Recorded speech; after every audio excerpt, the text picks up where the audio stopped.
Okay.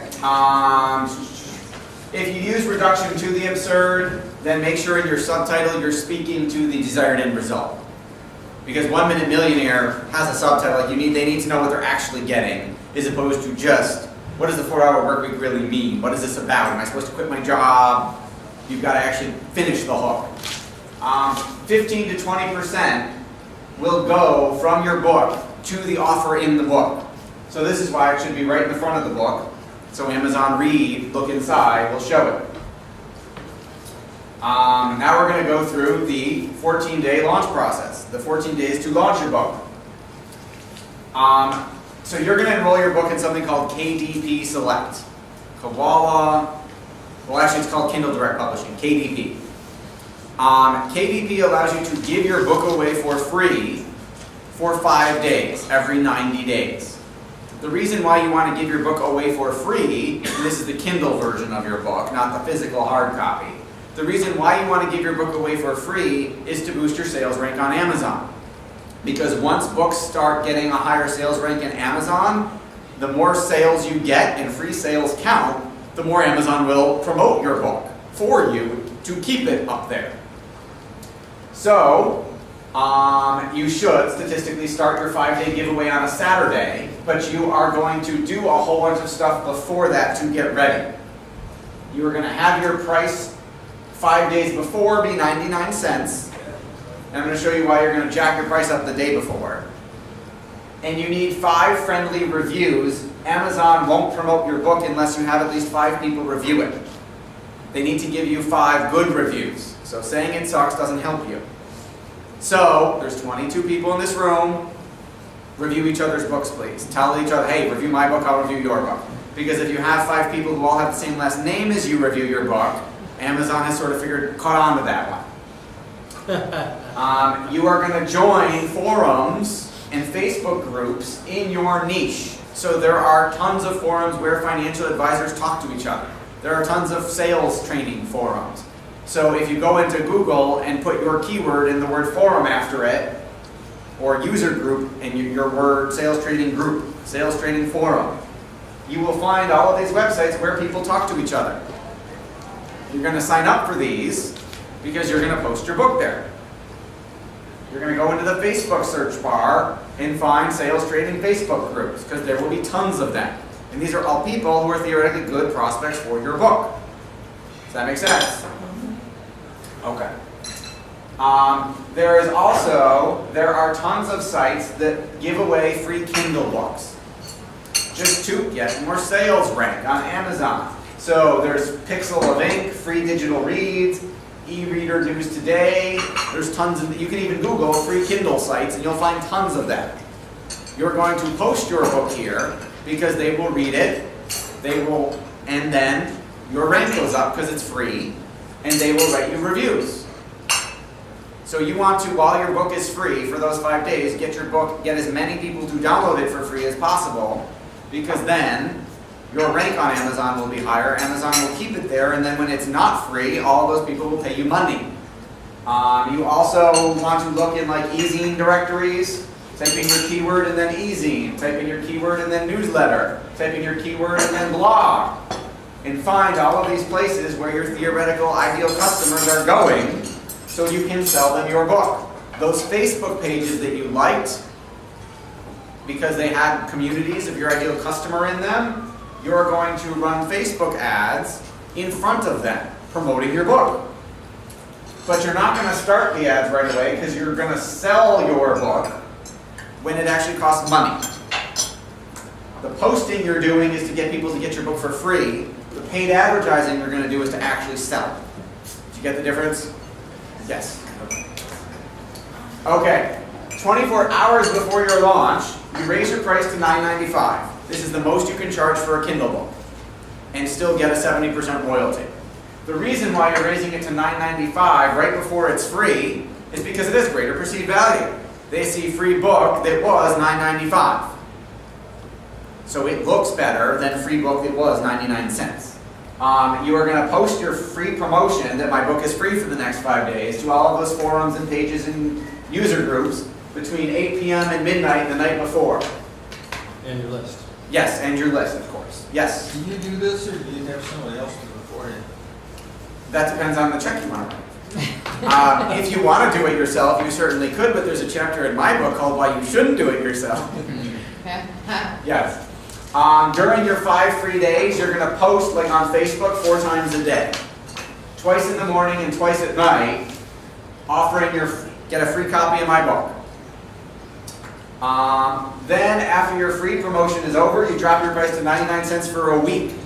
The reason for that is, if people go on day 6 and they thought it was free and they didn't realize they're a day late and it's 99 cents, they'll say, oh darn it, it's not free anymore, but it's only $1, I'll buy it. If it's $3, a startlingly high number of them won't buy it if they thought they were getting it for free. People are cheap bastards. Then after you've published your book, Amazon will do something really cool for you. If you make a substantial update to your book, not just changing the title, not changing 3 words, but theoretically you do a 2nd edition and you add another chapter or 2, Amazon will send an email out from Amazon to everybody who got your book free or not and tell them they need to go buy the new version and pay you money for it.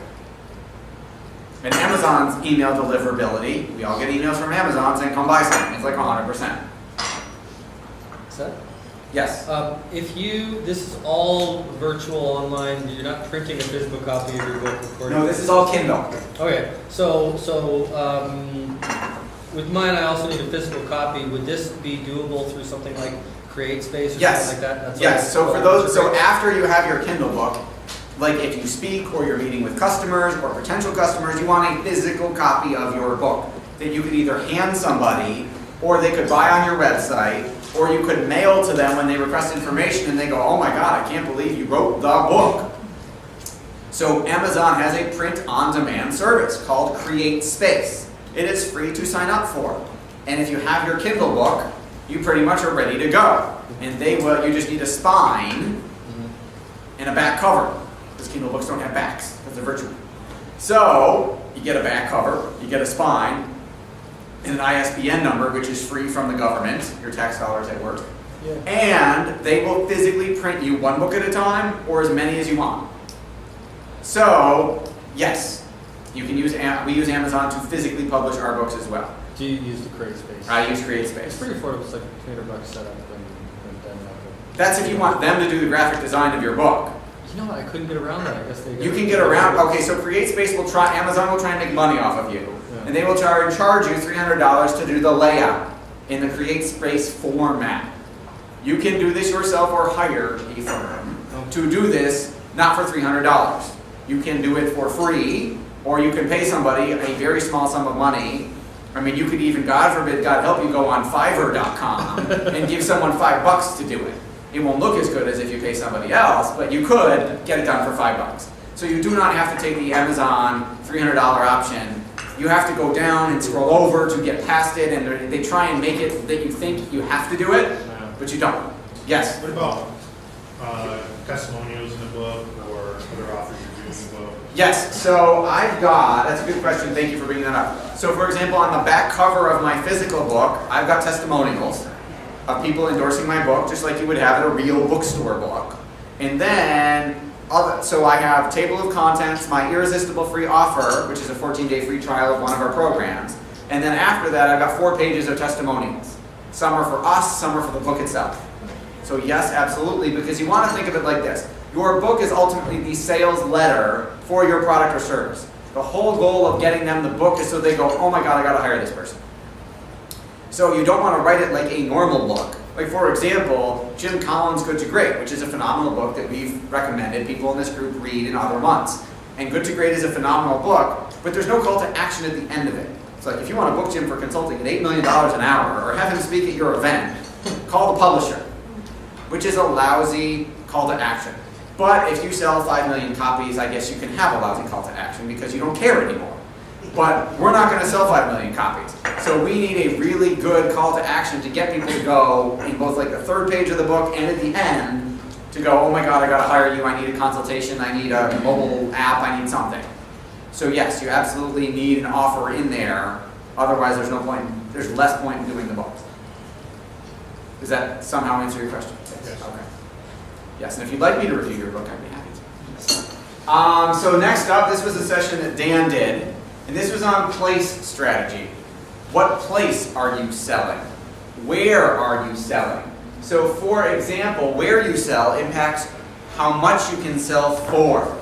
So for example, for those of you who don't know, Dan does all of the infomercials and the marketing for Proactive, for Guthrie Ranker. So Proactive took acne medication off the drugstore shelves and changed it to a different place, on TV, direct to consumer. Dan told a really funny story. For those of you who don't know, he owns 36 racehorses. He races, he drives in harness races, and he collects racehorses. And there was one of his clients owns a string of jewelry stores. So they opened a jewelry store at the horse auction. The reason they did that is because every guy goes to the horse auction and says, honey, I'm not going to buy another horse. I'm just going with Dan. I'm going with Bob to look at a horse for him. And they end up buying another horse. So they opened a jewelry store in the horse auction so he could say, honey, I bought another horse, but I got you a diamond tennis bracelet. And then she's not as mad. The jewelry store owner, so this is where you have to buy the jewelry to make up to your wife for buying a horse you said you wouldn't buy. The jewelry store owner shared some numbers. He marks up his prices 20% at the horse auction. Because you don't have time to go run to the jewelry store because you have a horse. You have a living thing you have to deal with. So if you're going to buy, I'm sorry I bought another horse jewelry, you have to buy it right there. He said it's the highest profit, and he only sells his highest profit margin item stuff, and they sell out at almost every horse auction. So he's looking at, how many horse auctions are there in the country? Can I franchise jewelry stores in every horse auction? So where is your horse auction? Where can you sell in a vacuum? There's not 4 jewelry stores at the horse auction, there's only one. And the guys who are paying 20% more to buy diamonds, because they just bought a horse, are all thanking him for their privilege. And they know they're overpaying. But they don't care, because he's getting them out of a jam. It's a whole new Yes, exactly. So, how do you repurpose and reposition your product? Why your product sells for X. The question you want to ask yourself is, how can we sell it for 10 times X? And there's some psychology at play here. Because you will think, I can't charge that much. When I started in the financial planning business, I sold a financial plan for $125. And the first thing I did, Dan told me when I wrote a really big check, was double your prices. So I raised it to $250. Nobody said no. He said, double your prices again. I raised it to $500. He said, nobody said no. Double them again. Raised it to $1,000. Nobody said no. Double them again. Double. It got to the point, no one said no until I was charging $3,000 a plan. So all those plans I did at $125, I could have been charging $3,000. And once I got to $3,000 and got price resistance, I said, what do I do now? He said, now I need some better marketing to justify the $6,000 price. But by then I was running a marketing firm and never got around to it. So I'm still at $3,000. So you need to release, and this was something I had to work on, your limiting beliefs about what your product or service should cost. If you are in the same box as everybody else, they've got preconceived notions of what your product or service should cost. Oh, you are selling me a website. I heard those are $6,000. That's what I should pay, $6,000. But if you are selling I'm going to make this up right off the top of my head, never thought about it before. If you're selling them, I'm going to double your sales in 12 months, and I just happen to be using a mobile marketing solution to do it, or a website to do it, instead of $6,000, how much could you charge for that? Well, you know our prices. We charge many multiples of $6,000. Because we're not selling what they think we're selling. Because we changed the box. So this was an example. There's a guy who did this in like 100 different product markets and made himself billions of dollars. He was the guy behind the ant farm. Anybody ever have an ant farm as a kid? Right. It's a little plastic box, tiny, this thin, with a bunch of dirt and some ants. And you watch the ants crawl around in the dirt. It's an ant farm. And they were selling this as a children's toy. They were selling this to teachers. Teach your kids biology or whatever it is. Antology, whatever that study is called. Nature. And he said, you're selling it to teachers.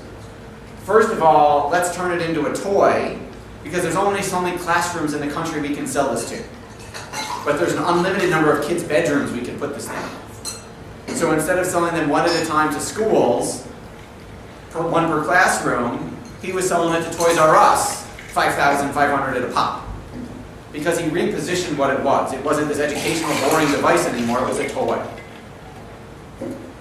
An example of repositioning is, instead of doing a free seminar that financial advisors do all the time, or a free informational workshop, you just wrote a book.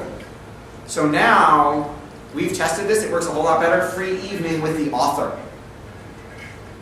It's a huge difference. You're not one of 27 financial advisors doing a seminar at Salvatore's tonight. You're the author. What do authors get? Oh, can I get my picture taken with you? Can you sign my Can you sign an autograph for me? Can I buy a copy of your book? Can I bring my friend? Instead of the, no, I don't know anybody who you can help. All my friends are dead. Nobody has any money. Now you're a celebrity. You can all do this free evening with the author because you just wrote a book, which is infinitely better no matter what you're selling. Does that make sense? You have to think about the mindset of your customer, and I thought this was really, really good. The sale is contingent upon the attitude of the salesperson, not the attitude of the prospect. The sale is contingent upon the attitude of the salesperson, not the attitude of the prospect. They are not buying because they don't want to buy. They are not buying because you didn't do a good enough job. If you truly believe, how many people here like what they do?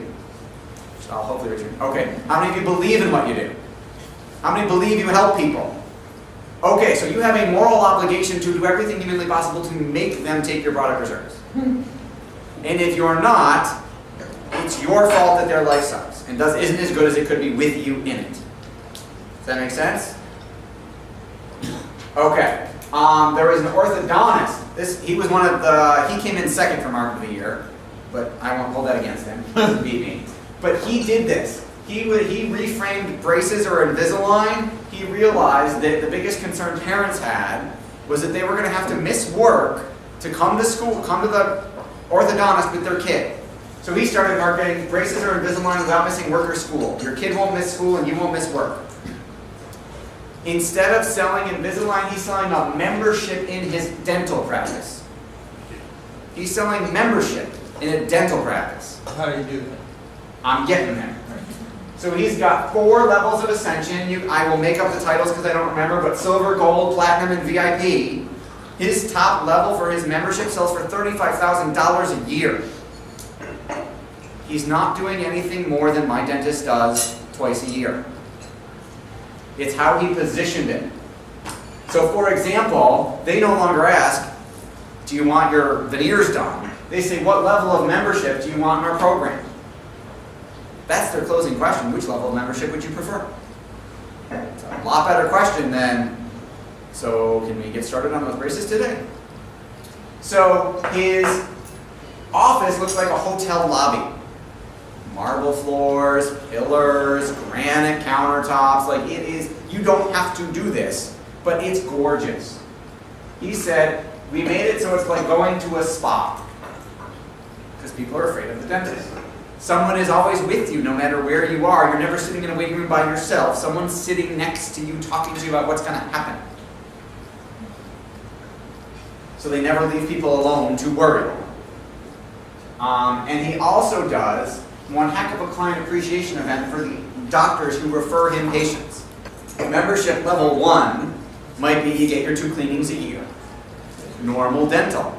Membership level 2 might be you get your 2 cleanings a year, you get 2 free Zoom whitenings, and you get an emergency touch-up right before a big event, and you get an on-call number so that if you get your tooth knocked out on Chippewa at 3 in the morning, you don't have to go to the emergency room, there's someone here, you can come right here and get it taken care of right away. How many people are actually going to need emergency dental care? Not too many, but they're paying for the rights to get access. And then his top level, I did this in financial services. So Dan said you need to come up with a level that is so expensive, nobody in their right mind would buy it. but it will make everything else you do look cheap by comparison and reasonable.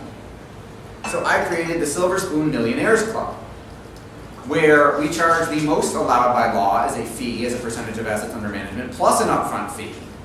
And they get a personal stylist who will come to their house and give them a makeover and look at their closet. They get time, they get hours on a net jet, on a private jet.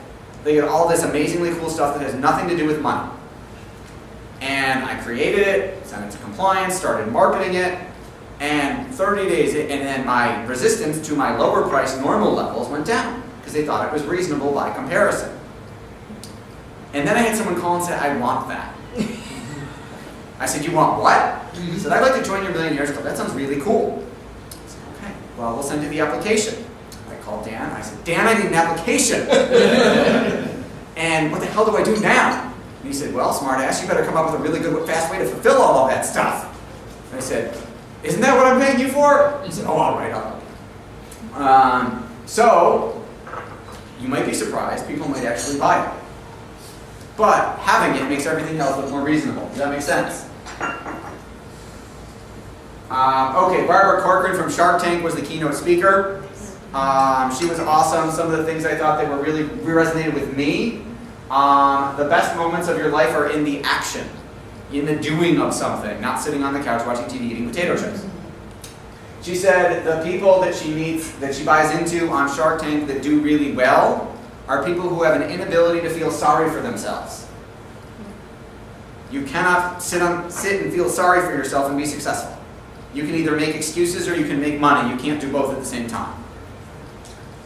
One of the great strategies that she did that got her like famous before Shark Tank was, what she did was she called up all of these places, all of these other real estate companies, and said, you know, what is your most expensive condo sell for? She typed it up, literally this is back when there were typewriters, and wrote the Corcoran report and said, real estate prices in Manhattan. Here's the update. And she sent it to every single newspaper, TV, radio, media outlet in Manhattan. First person wrote an article about it and said, according to the Corcoran Group, Midtown Manhattan prices are blah, blah, blah, blah, blah, blah, blah. And it put her on the map. She actually did this on purpose. It was really cool, where Donald Trump took out a big full-page ad in the New York Times saying he was building a new building, and it was the most expensive address in the world. Most expensive real estate address in the world. Or in Manhattan, I'm sorry, it was in Manhattan. And she wrote a press release saying that Donald Trump was wrong. She said, no, this other building is the most expensive one. And she sent it to him and said, thought you'd like to see this before I send it to the press. He called her in 5 minutes and said, your numbers are wrong, you better get over here, I need to talk to you about this. So, she went over, shaking and terrified, to go get yelled at by Donald Trump. This was before The Apprentice. And he said, your numbers are wrong, we have the most expensive real estate in Manhattan. And she said, no, you're counting via selling price, real estate in Manhattan goes by square foot, your square feet aren't the most expensive per square foot in Manhattan. And I'm going to release this to the press. And he said, okay, well, what if we would remeasure how we measure so that I have the most expensive per square foot in Manhattan? And she said, would you sign off on that? That I now have the most expensive real estate? And she said, as long as you publish it under my byline, sure. So they did it, and then he took out another full-page ad and said, according to the Corcoran Group, Trump Tower is now the most expensive address in Manhattan. And called her up and said, what did you think of the ad? So he's now advertising for her. And she said, I liked it, but the Corcoran Group was too small. It needs to be a bigger font. It's too much about you, even though you're paying for the full-page ad. So he said, okay, called the New York Times and ran another full-page ad the next day with her name bigger. So how can you use that? So I'm doing this, we're working on this right now. So I'm compiling statistics in my industry and publishing it as a press release. So how could you do this? I knew you were going to be in the room. Percent of people doing mobile searches. How many websites are there now? There's 200 million. How many get uploaded every day? How are you going to stand out?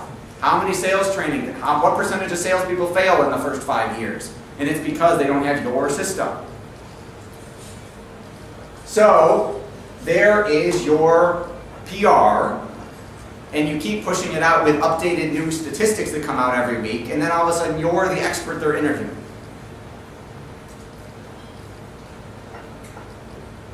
This was something that really resonated with me. So you're going to see in a minute, there was a woman who was another fabulous speaker called Sally Hogshead, who wrote a book, which is your book for the month, called Fascinate. That you all need to go, we recommend a book every month for those of you who are new. Go get the book Fascinate. And instead of Myers-Briggs or DISC that tells you how you see the world, Fascinate tells you how the world sees you. So I took my Fascinate test. There are 48 different types of personalities, 48 personality types, in 7 triggers. The personality type I came up was change agent. My primary trigger is power. I tell people what to do. My secondary trigger is rebellion, shaking up the status quo, which answered to me a question I've been having with an organization lately where they should be welcoming me with open arms and be grateful for my presence, but they're not. And it's because the majority of the people I have found in this organization are not resonating with the power and rebellion, because they have the exact opposite personality type and triggers.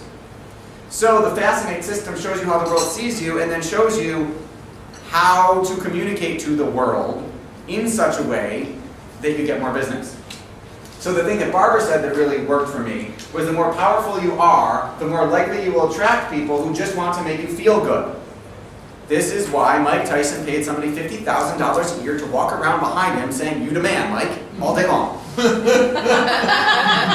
And you wonder how he went bankrupt. So, man, I know people who do that for 25 grand. So you need to be careful as you get more successful, because you're now all published authors, that you attract people who are actually good for you as opposed to just telling you what you want to hear. And one of the audience questions was, Barbara, you have 2 kids, you sold your company for $8 billion, and you're on Shark Tank, and you're a speaker, how do you balance it all? She said, balance is bullshit. There is no balance. There's only separation. I turn my cell phone off when I walk in the door to come home. No one can get me till the next morning. There can't be a crisis. She's like, there is no balance. I can't juggle it all. You just have to separate it all. Which was very helpful to me as someone trying to find balance. It doesn't exist. Brian Tracy said there are only 4 ways to change your life. Do more of something, do less of something, start something new, or stop doing something. There are only 4 ways to change your business. Do more of something, do less of something, start something new, or stop doing something. So Sally, author of Fascinate, says it's the thing about you that makes you different that makes people love you. If you're in an environment where they're not loving what makes you different, don't change your environment. Stop hanging out with those people. The greatest value you can add is to become more of yourself.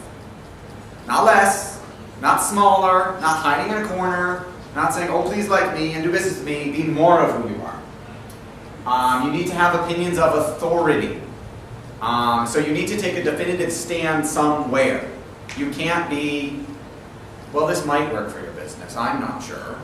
This might work for your life. I might help you. It needs to be, forgive the infomercial reference, the latest, greatest, best thing ever. One of the ways to do that, start blogging and commenting your opinions. This is really interesting. You do not have to be the most trusted to be the best. You just have to be the most consistent. So don't start something if you're not really going to do it. Don't write one blog post or one video on YouTube and then forget about it and not do it for another month. Be consistent. Because if you keep showing up over and over and over again, it will breed familiarity and people will trust you. And people will do what you say. And this was my favorite thing. She said, nobody can out you. Nobody can out you. So, you sell the same exact financial products that he does. Theoretically, you could both do a financial plan for women, you could both invest somebody's teacher retirement fund. But he can't be Jay. And you can't be Ryan. Nobody can out you. Does that make sense? So be more of you. Okay, so then Dave D, who was the one who brought me in to Planet Dan, Started out as a magician, sounds familiar, doing 3 shows a month going broke, learned Dan Kennedy marketing, went to 30 shows a month, 10x'd his business, and then started teaching other people how to do all this marketing stuff, and is now Chief Marketing Officer for the company. So, the money is in helping sincerely ambitious and already successful people do even better. You cannot help everybody. Do not waste your time trying. You will do much better if instead of reaching down and pulling people up, you are helping people who are already up just get higher. They will be less of a pain in the ass, they will pay you more money, they will be easier clients to deal with. So, how can you run your business with fewer customers who pay you more? The more they pay you, the easier they will be as a customer or a client. The person who wants your $300 a month website is going to be a much bigger pain in the ass than the person who writes a check for 50 grand. A buyer buys once, a customer buys more than once. You want more customers. Okay, so these are the game changers. Having a real business, which means you need marketing functions, you need sales functions, you need staff, you need multiple forms of media. You don't have a real business unless you can pay for advertising somewhere and have it actually work. So if you have to do manual labor to get every customer, according to this, you don't have a real business. There's this trend now with like the 4-hour work week that everybody wants all their employees to be virtual and everybody wants to work in their spare time and make $1 million and not actually ever talk to anybody and hide in their mama's basement and make money. That's not a real business. This is a note to myself. So in my own business, I was the bottleneck. Even though we grew 3,033% in 6 years, I was the bottleneck to that growth. We could have grown faster. But I felt I had to write every piece of marketing copy for every client myself, and I had to supervise everything myself. Dan and a couple other people smacked me upside the head a few times. It took a few times, a number of years ago, before I said, I need help. I need other people to do this so we can grow faster. I need other people to be me. And 2 of my mini-me's are in the room. So that released one of our bottlenecks. Because now we can handle a whole lot more clients. The problem is I'm the bottleneck again if I think I have to close every sale. So I have people now who are going out, meeting people without me, giving them proposals without me, signing them up without me, which means if I get out of my own way, 3,033% in 6 years is going to look really conservative. You can do the same thing. Okay, so these are the holes in your bucket. Your business is a bucket. Water comes in, you've got holes, it's leaking out. These are the 4 biggest holes in your bucket. Failure with leads. You're not monetizing the prospects you've got. You've got your hot leads that come in and you go talk to them right away, and then you're at a networking event, you got business cards, you call them up and they say, no, I don't want to buy right now, and you say, I'll toss them in a file, I'll get back to them in 3 months, and you never do. Failure with leads. Insufficient follow-up. Somebody says, yeah, send me some information about what you do. And you send it to them and that's it. Or you call them up, did you get it? Yeah, I haven't looked at it yet. Okay, call me when you're ready. And you never follow up with that. It needs to be automated. Shameless plug for a company that can do that. And you need to keep dripping on them until they either buy or die. You have a moral obligation to get them what you do. So keep trying in an automated way, so it doesn't require your effort, to get them to buy what you've got until they either buy, say, please take me off your list, I can't take it anymore, or pass away. In which case, Tim will help sell all their stuff.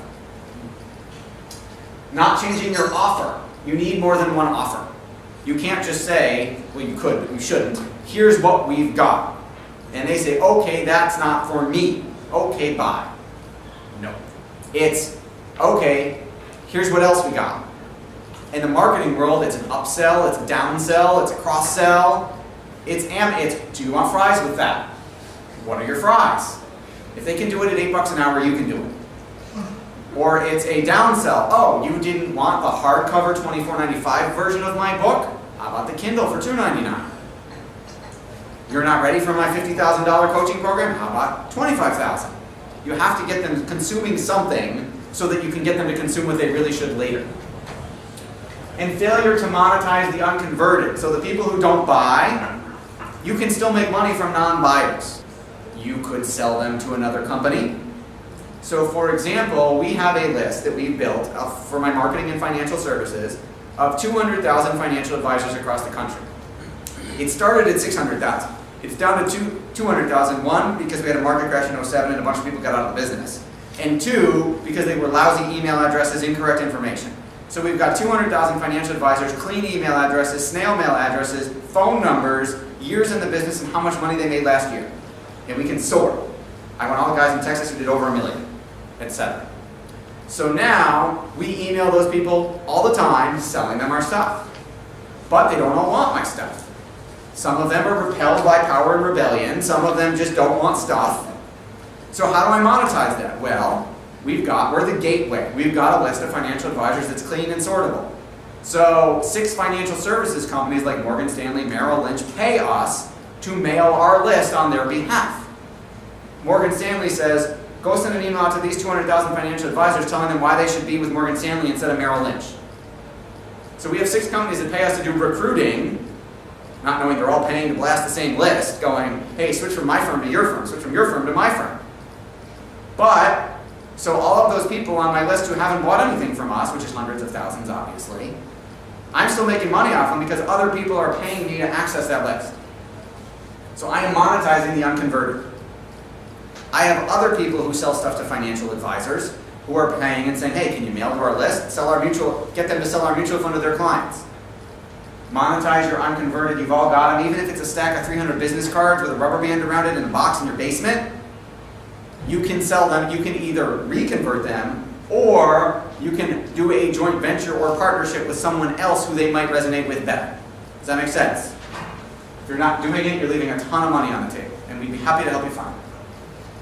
Okay, conversion and commitment. When they commit to buying an additional product right away, returns and other issues will drop dramatically. So this is, I bought something, you upsold me something else. So if I buy X, I am more likely to give you a problem and ask for a return than if I bought X and Y together. So you don't have to have X and Y doesn't have to be 5 times the price of X. It's just getting them to consume something else. Reduces your returns and makes them a better client. So I bought the hot stone roller. If I also buy this is $150. If I buy the $14 book that goes with it, I'm less likely to ever return this.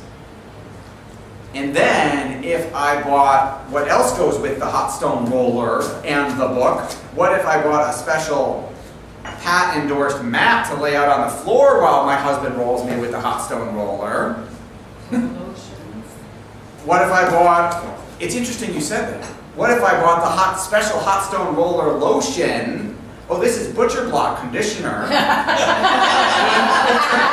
in a couple other businesses apparently. Yeah. So this goes on the wood that I lay on top of. You also need a second set of stones so that when this one cools off, you can switch them instantaneously and not get cold at all. You see the upsell, downsell, cross-sell? You're not making enough money on your people. So if you do that, you get to spend more on acquiring a customer because they're worth more to you. And if they buy one additional thing, just one, doesn't matter how much it is, your refund rate will drop 66%. Some of you don't have refund rates, but you get to pay. A preempting spike.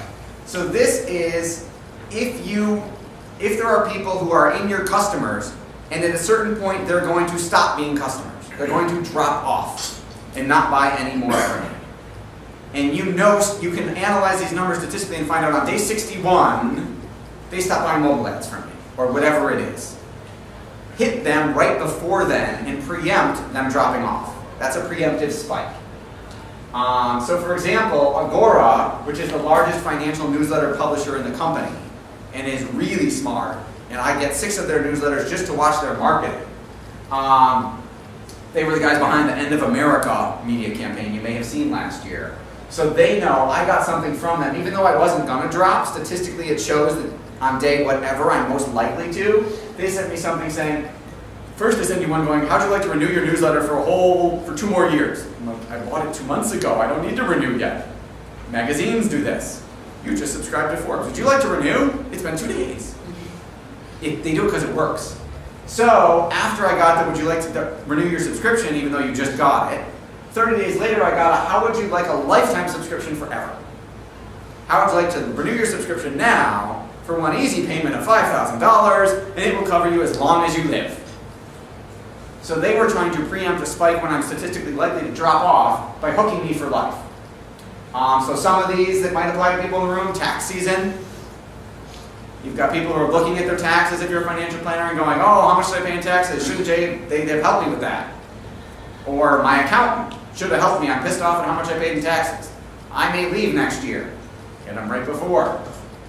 Retailers, Christmas. Obviously this depends on your lifetime value of how much your customers are worth to you. If all they're ever buying is a $2.99 ebook, this doesn't work.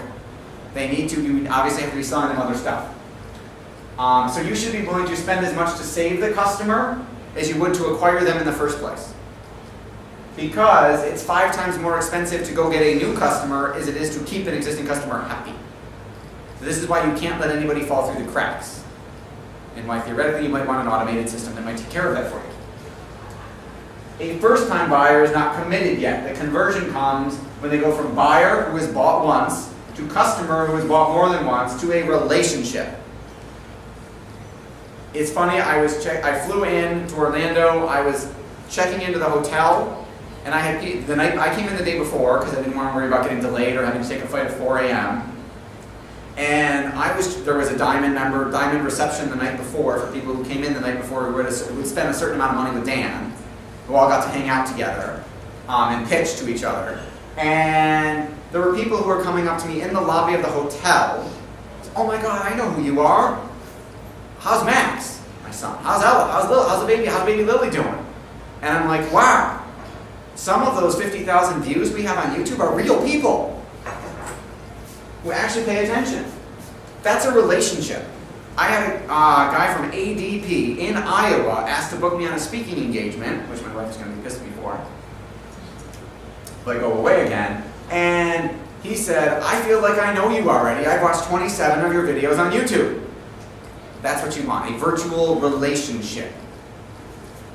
They could find tons of other people who would do what I do, and there are certainly hundreds of speakers on marketing and financial services. I was at an event with one yesterday, but he's got a virtual, he feels he knows me because he's watched my videos.